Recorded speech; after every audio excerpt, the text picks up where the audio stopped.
Olá, eu sou a Angel e sejam bem-vindos a esse canal de cortes, variedades, relatos, casos criminais, extraterrestre, entre outros assuntos variados. Lembrando que esse é um canal eclético, cada dia um assunto diferente. Se você gosta desse tipo de conteúdo, se inscreve aí, compartilhe esse vídeo com mais pessoas e o importante, não saia sem deixar o seu gostei. E hoje é dia de Lendo com a Angel, o projeto Lendo com a Angel, o livro Batalha do Apocalipse. Da queda dos anjos ao crepúsculo do mundo, por Eduardo Spohr e editora Verus. Dando prosseguimento aqui com o capítulo 8, intitulado Eiblon e Samira. A chegada do verão deixou o tempo um pouco mais úmido. Nesta época, o calor na Mesopotâmia castiga as montanhas, aquece o deserto, esquenta as planícies e faz borbulhar as águas do Tigre, criando zonas sazonais de precipitação que fertilizam o solo no leste. Por toda a primavera, a Torre de Babel não cessou as suas obras, rasgando a passagem e instigando a já perturbada consciência da feiticeira de Endor. Ela não encontrou coragem para revelar ao renegado a verdade e agora já era tarde demais. Com o tempo, apesar do dilema, Eiblon e Samira se tornaram amigos.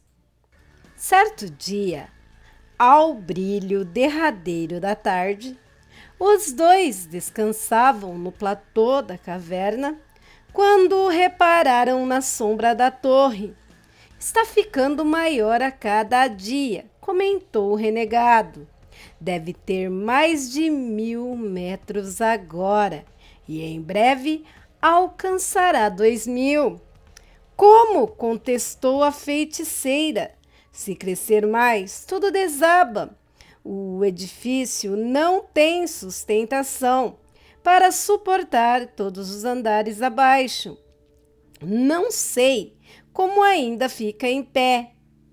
Não é nenhum mistério da mágica, mas uma proeza da engenharia. Nunca estive em Babel, mas venho acompanhando à distância o progresso da construção. Um lençol subterrâneo cruza a cidade e o seu volume de água é imenso.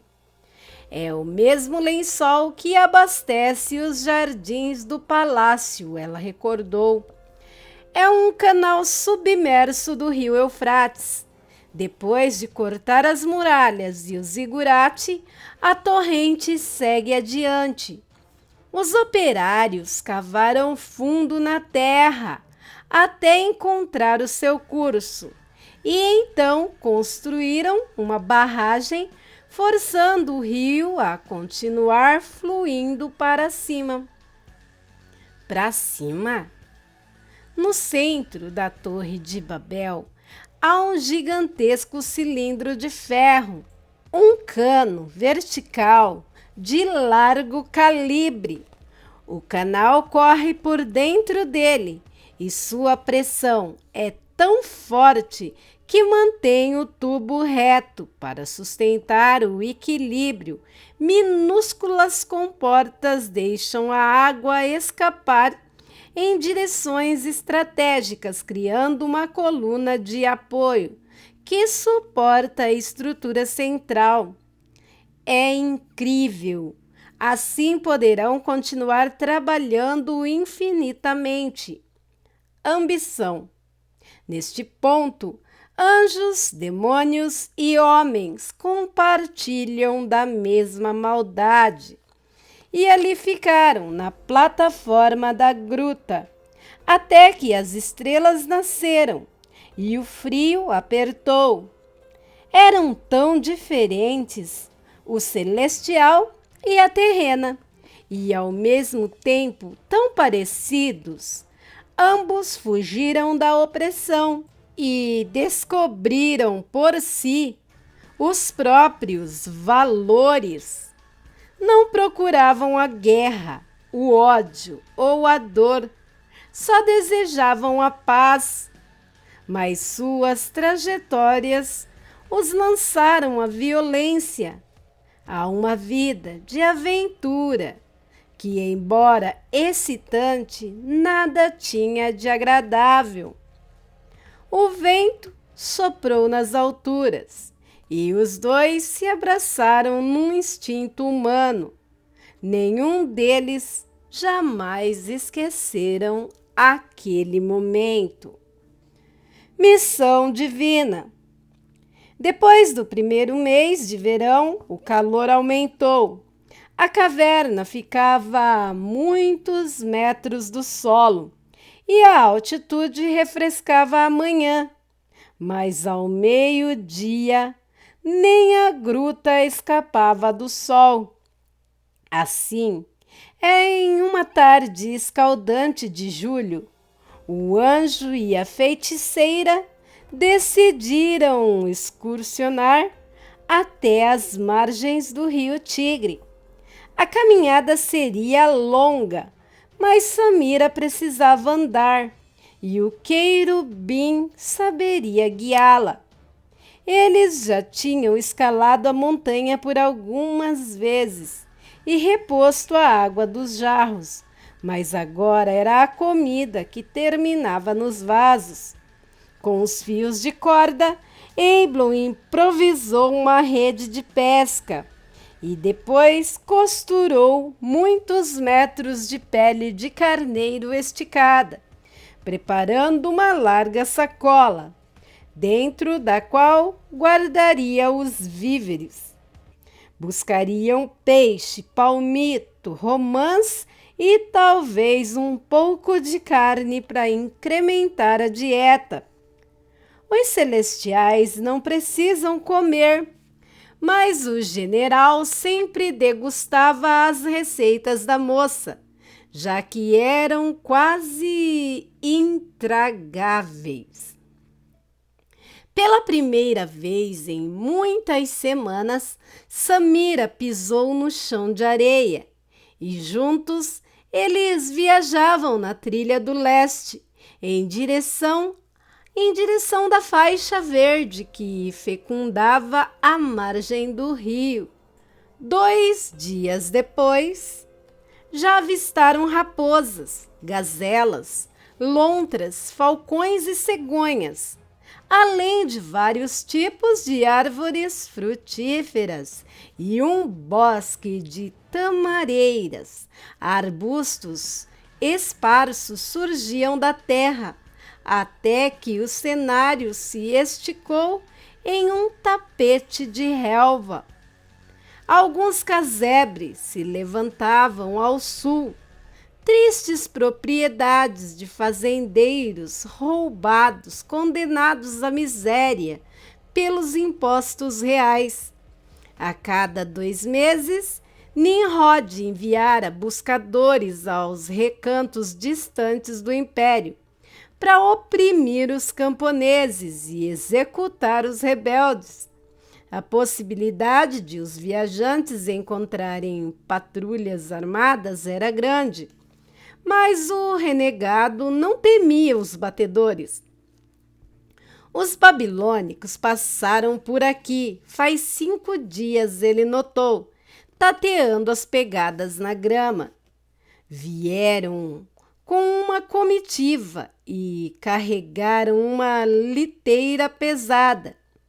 Eles viajam muito rápido, mesmo a pé, concordou a mulher.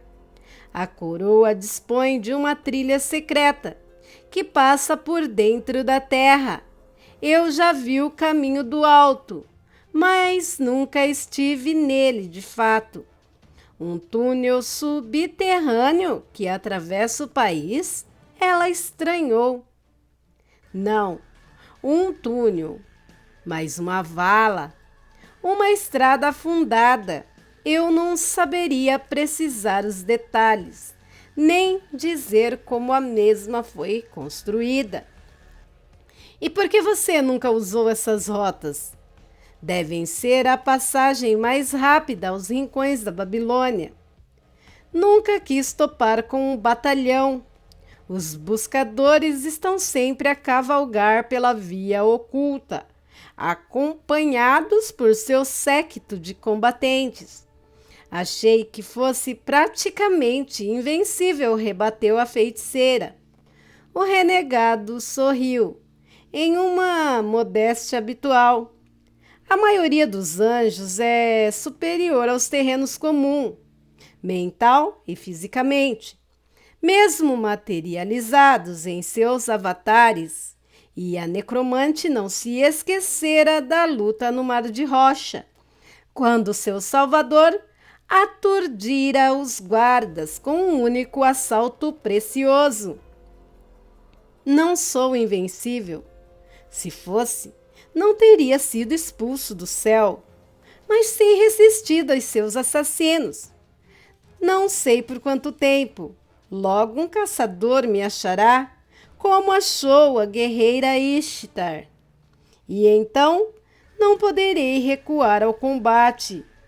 Seu orgulho é tão mortífero assim? Instigou a mulher, entristecida pela soberba do amigo.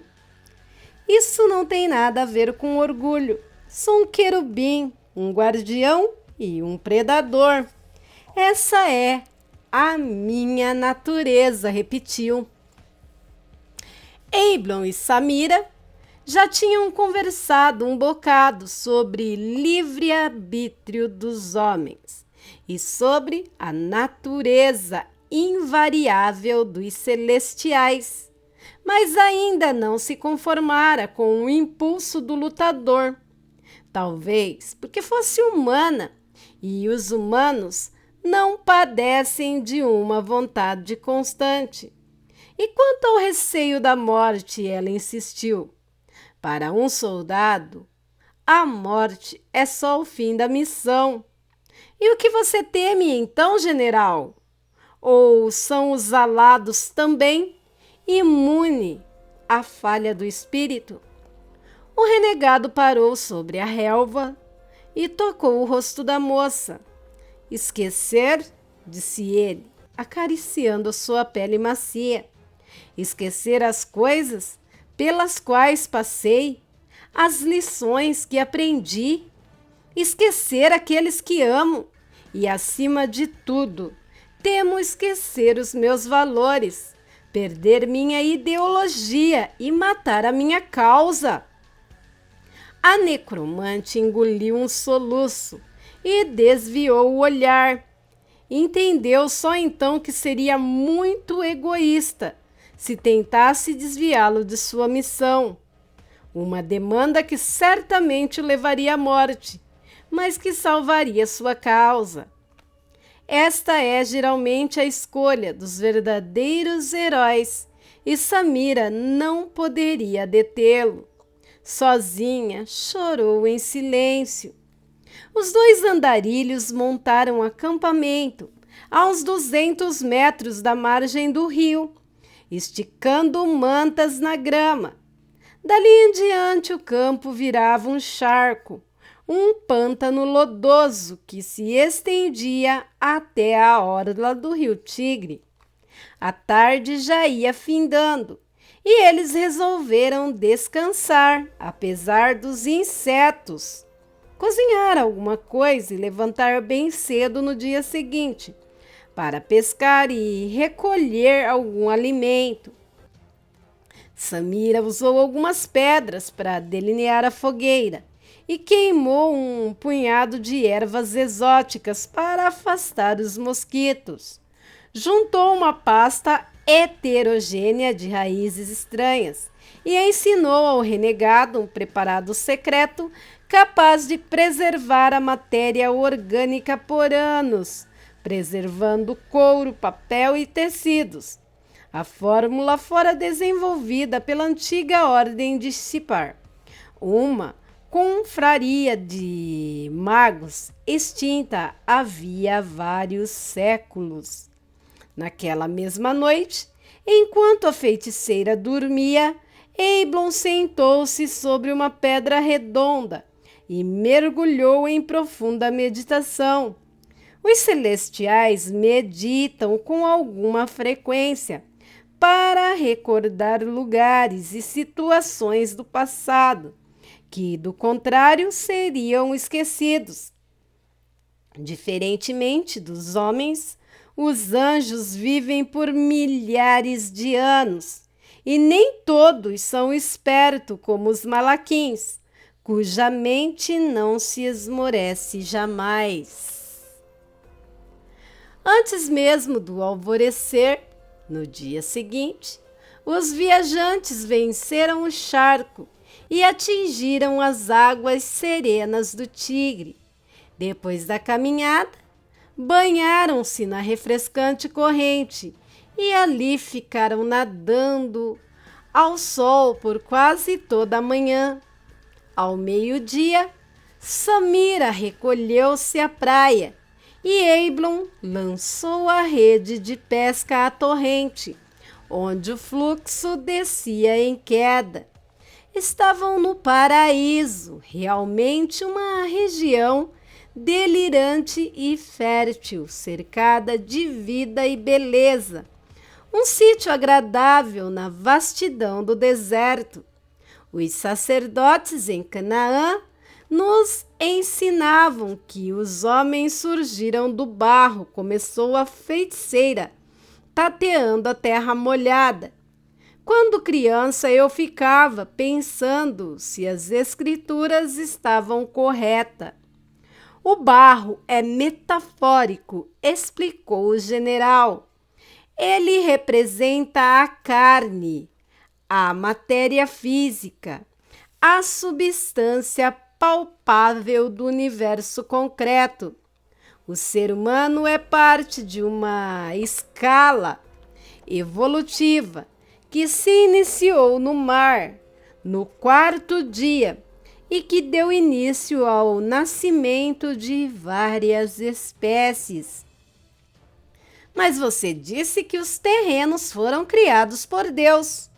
A força de Deus sempre esteve presente na evolução.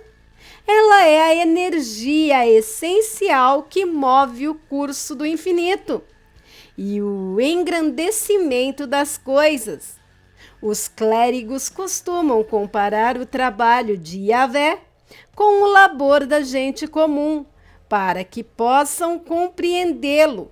Mas o ofício de um marceneiro ou de um pescador não se equipara à potência divina. A criação movimentou energias supremas, misteriosas e invisíveis. Então, os documentos sagrados nada mais são que velhas parábolas. As parábolas não são desprezíveis, mas representam o ápice da comunicação humana. Assim cabe o indivíduo interpretá-las.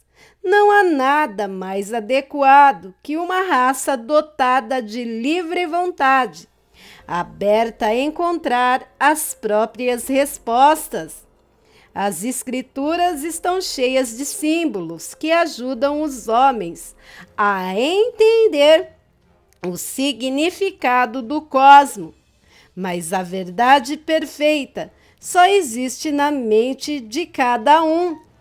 E quem foram os nossos ancestrais antes do surgimento de Adão? Uma espécie de hominídeos que habitava a escuridão das cavernas. Os anjos os desprezavam na época, até que eles alcançaram o cimo da evolução e Deus os concedeu uma alma, instigando o ciúme dos perversos arcanjos.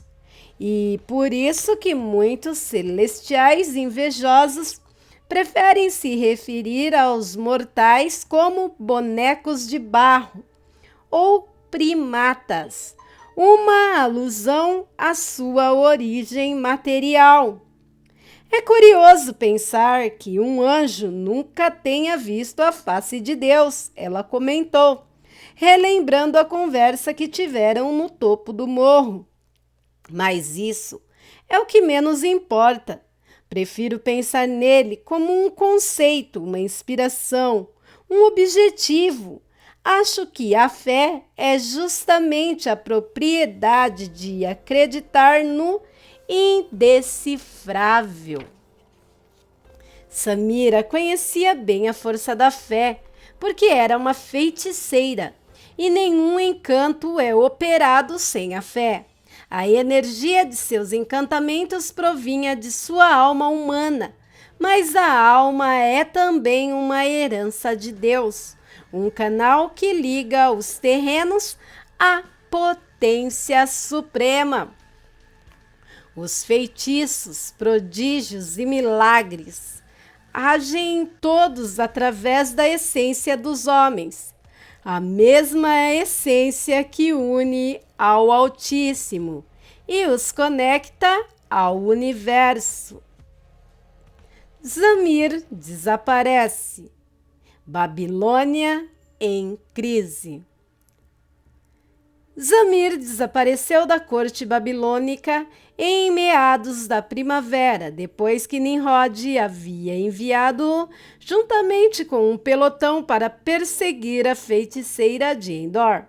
O comandante da tropa, um homem de 50 anos chamado Nebron, relatou ao rei que a bruxa escapara, mas nada avisou sobre a aparição do andarilho.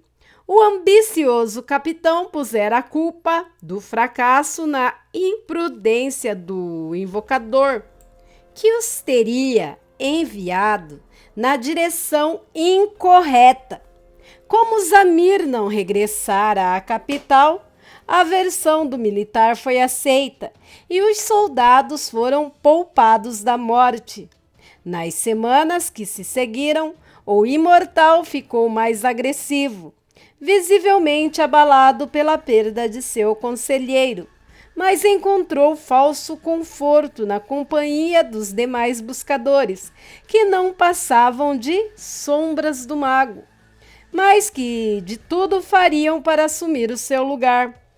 Com isso, o palácio foi agitado por uma rede de traições e intrigas que culminou com a morte de diversos aristocratas. Assassinos contratados se esgueiravam pelos jardins, arriscando a vida para exterminar a vida de outro. O império babilônico tremeu, mas Nimrod estava certo que poderia suportá-lo sozinho. Segundo ele, nada nem ninguém tinha o poder de enfrentá-lo ou ao seu exército. Havia guardado o punhal mágico do feiticeiro, que era a única arma capaz de rasgar a pele da deusa. E se fosse preciso, desceria sozinho ao calabouço para subtrair-lhe o sangue. Embora descontrolado, Nimrod era também precavido. No princípio do verão, circularam rumores sobre a existência de um deus do deserto, que teria dado cabo do bruxo.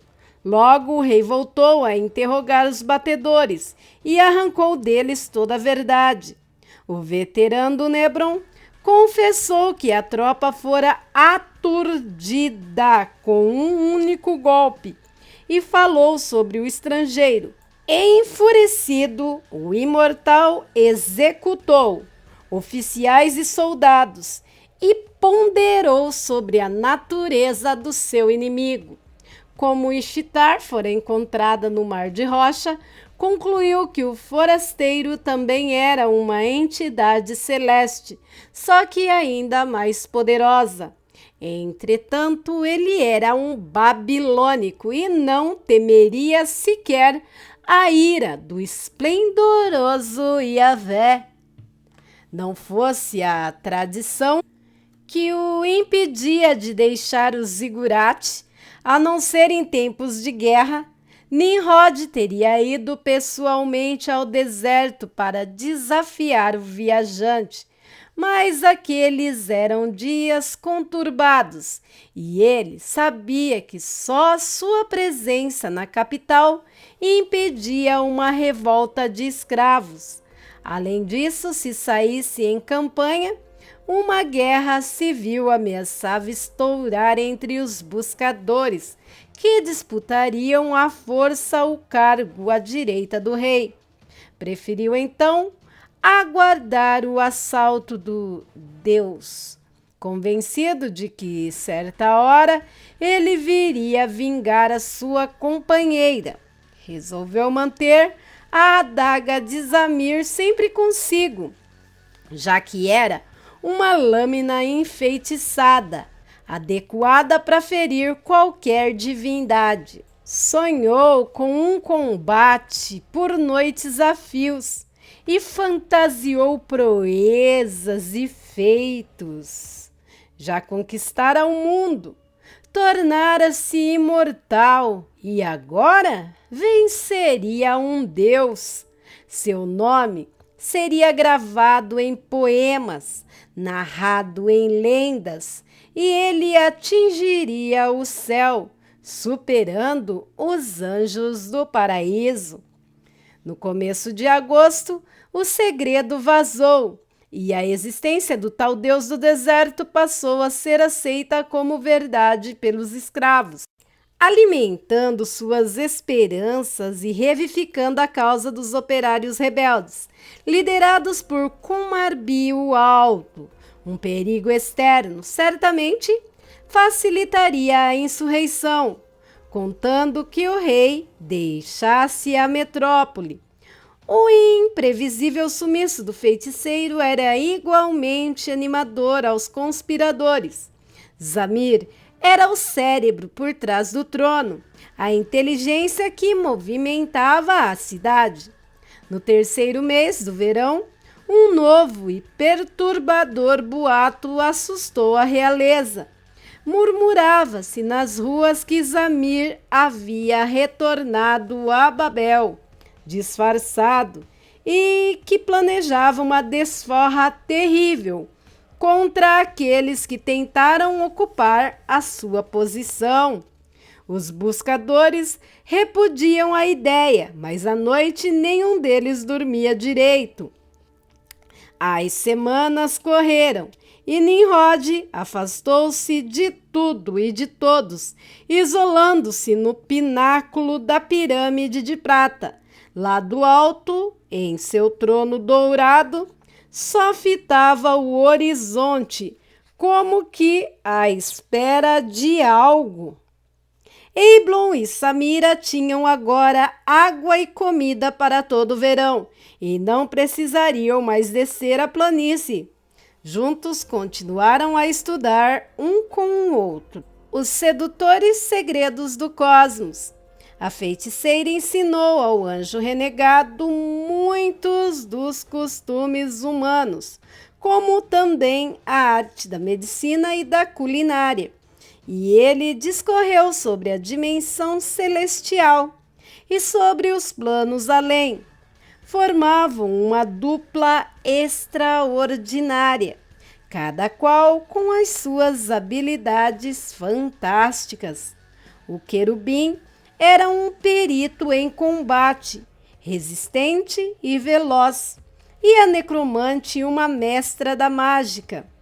Você tem o dom, elogiou o general, em meio a uma conversa comum. É a melhor feiticeira que já conheci. E conheci muitos sábios e místicos. Muitos? Pensei que fôssemos poucos neste mundo deserto. Agora são. Mas isso foi há muito tempo, antes da submersão da Atlântida. Naquele tempo, a magia fazia parte do dia a dia. Quase nada era feito sem mágica. Devia ser tempos felizes. Mas como a feitiçaria pôde se perder tão intensamente? Não tenho certeza. Não conheço muito sobre a história das confrarias, mas provavelmente a extinção dos nativos tem a ver com a dilatação do tecido. O tecido da realidade considerou a feiticeira, a membrana que separa os dois mundos. Qualquer efeito místico produzido na realidade mundana é dragado dos planos além. A energia dos encantos dos magos provém de sua alma humana, que reside no plano astral. A potência das divindades dos anjos dimana de sua aura pulsante. Assim, os feiticeiros devem atravessar a película para ser lançados aqui, no mundo físico. Quanto mais grosso o tecido, mais difícil é a mágica. Antes do dilúvio, a membrana era muito mais fina. Hoje, só os humanos mais dotados podem manipular as forças incríveis. Mas por que o tecido da realidade se adensou tanto? Não sei. Mais uma vez, só posso supor. O tecido, segundo os malaquins, é formado pela consciência coletiva da humanidade. É uma defesa inconsciente dos homens a tudo aquilo que não podem compreender e tampouco afrontar. Nasceu quando o primeiro terreno, Adão, tomou razão de quem era e passou a questionar a natureza do universo. Desde então, as pessoas vêm criando explicações lógicas para tudo que vem, costurando uma membrana psíquica entre aquilo que consideram real e o que julgam onírico. Essa força humana é tão exuberante que foi mesmo capaz de dividir o espaço e segmentar as duas realidades, os mundos físico e espiritual. Ainda que eu conheça bem a fronteira dos mortos, a teoria não deixa de ser complicada. Reconheceu Samira. É tudo muito abstrato. Certas coisas não devem ser racionalizadas. Muitas delas continuam obscuras aos anjos também, que têm um contato muito mais próximo com o infinito. As lendas a respeito de Atlântida sempre despertaram a atenção de Samira, embora tratadas como certo ceticismo, até mesmo pelos sacerdotes de Canaã, que aos poucos viriam a excluí-las dos documentos sagrados.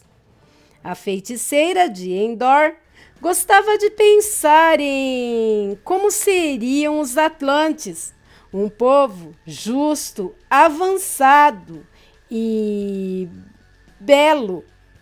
Toda a magia que resta no mundo descende das migalhas ruídas da antiga Enoque, um conhecimento minúsculo se comparado ao esplendor integral de outrora. Você já esteve em Atlântida, que hoje é utopia dos homens? Fale-me da força que eles detinham, que tanto inspira os mais lindos sonhos. Mas Eiblon nada contou, recuando ao fundo da gruta. O que foi? A moça perguntou, embaraçada pela atitude do amigo. Samira, preciso partir, declarou sem rodeios. Devo dar continuidade à minha missão de reagrupar os renegados. Irei embora no fim do verão. Bom, ela murmurou, meio sem graça. Eu posso ir com você? O general balançou a cabeça e a encarou seriamente. Receio que não vá querer me acompanhar. Por que? Reagiu a necromante no impulso da inocência. Porque ele hesitou. Porque vou para Babel. Não! Ela suplicou, aos lampejos da lembrança traumática. Babel é a capital do mundo. É para onde convergem todas as informações. Outros fugitivos podem ter passado por lá. A cidade é perigosa. O rei! A feiticeira engasgou, ainda sem saber se deveria revelar o cativeiro de Ishtar. Posso me mesclar aos mortais. Já aprendi a ocultar as emanações de minha aura pulsante. Nenhum caçador me descobrirá em Babel. Você pode voltar comigo para Canaã. Jericó também é uma localidade importante, o centro comercial do Ocidente. Canaã está na região de Sion, um território patrulhado pelos celestiais. Lá, no plano etéreo, fica a maior de todas as bases do arcanjo Miguel, a fortaleza de Sion, guardada por mais de 10.000 legiões. Mesmo viajando pelo mundo material, os alados me achariam. E quem sou eu para confrontar um exército? Seguir para o oeste já é arriscado. Quanto mais atravessar o Mar Morto. A feiticeira de Endor escondeu o rosto e enxugou os olhos molhados. Muito bem, conformou-se e se afastou. Não queria alongar a conversa, porque não tinha mais argumentos. Restava ainda um mês para o fim da estação. Um mês inteiro para que eles convivessem na gruta. Durante esse tempo, Samira esperava convencer Eblon a mudar de ideia. Pelo menos era com isso que contava. Final da parte 8. Próximo capítulo, o capítulo 9, A Fúria Vermelha. E aqui termina mais um dia do projeto Lendo com a Angel, o livro A Batalha do Apocalipse, da queda dos anjos ao crepúsculo do mundo, por Eduardo Spohr, editora Verus. Se você gostou do conteúdo, se inscreve aí, deixa o seu gostei e compartilhe esse conteúdo com mais pessoas. E se você quiser continuar viajando por essa história, por esse livro maravilhoso, toque o sininho das notificações e toda vez que tiver um conteúdo novo no canal você será notificado. Lembrando que este é um canal eclético, cada dia um assunto diferente para atingir a mais tipos de público. Também devo lembrar que esse canal não é monetizado e se você quiser estar dando alguma ajuda para manutenção, para manter esse canal sempre ativo, você pode estar fazendo um Pix e a chave do Pix estará fixada no primeiro comentário deste vídeo. Bom, por hoje é só. Fiquem com Deus e até o próximo vídeo. Tchau, tchau.